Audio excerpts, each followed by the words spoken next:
जिंदगी और मौत के बीच जूझ रहल एगो छोट बच्चा अयांश के बचावे खातिर पूरा भोजपुरिया समाज से गायक ओपी राज, गायक शैलेंद्र शर्मा के एगो निवेदन बा, एगो निहोरा बा। आई सुनल जा। भारी विपत्ति में पड़ल, भारी विपत्ति में पड़ल बबुआ अयांश, माई बाबू रोवतारे, माई बाबू रोवतारे, कैसे बाँची जान की परान खातिर भीख मांगले। माई बाबू रोवतारे, कैसे बाँची जान की अयांश खातिर भीख मांगले।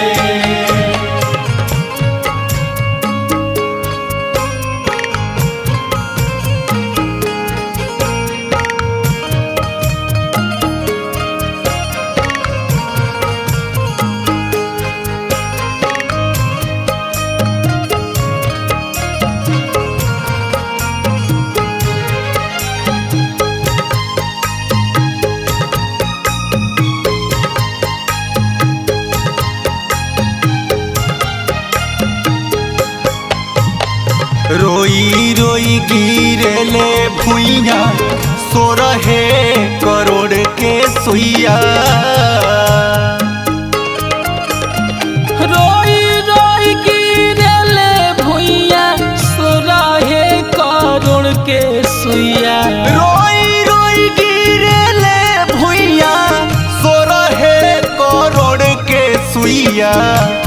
बबुआ अयांश खातिर, बबुआ अयांश खातिर इहे बेपरान की अयांश खातिर भीख मांगले।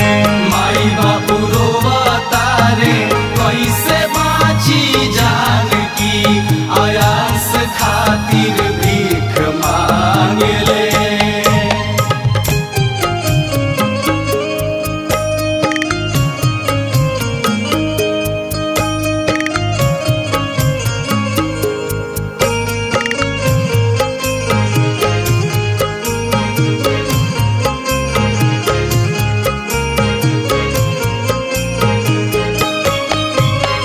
करी सहयोग भैया, करतानी हमनी होरा। करी सहयोग भैया, करतानी हमनी होरा। करी सहयोग भैया, करतानी हमनी होरा। रौवे सभ बानी, रौवे सभ बानी, एकर भगवान की अयांश खातिर भीख मांगले। माई बाबू रोवतारे, कैसे बाँची जान की अयांश खातिर भीख मांगले।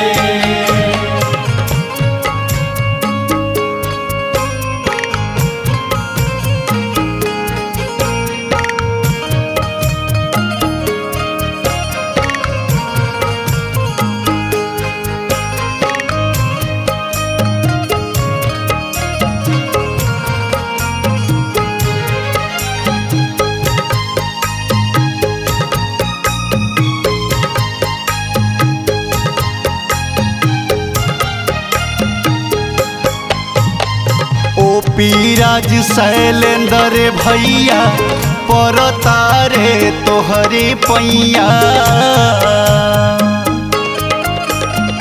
ओपी राज शैलेंद्र भैया, परतारे तोहर पैया। ओपी राज शैलेंद्र भैया, परतारे तोहरी पैया।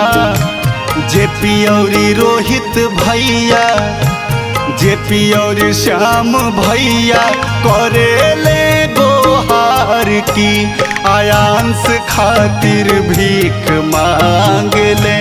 जेपी और रोहित भैया, करेले गोहार की आयांस खातिर भीख मांगिले।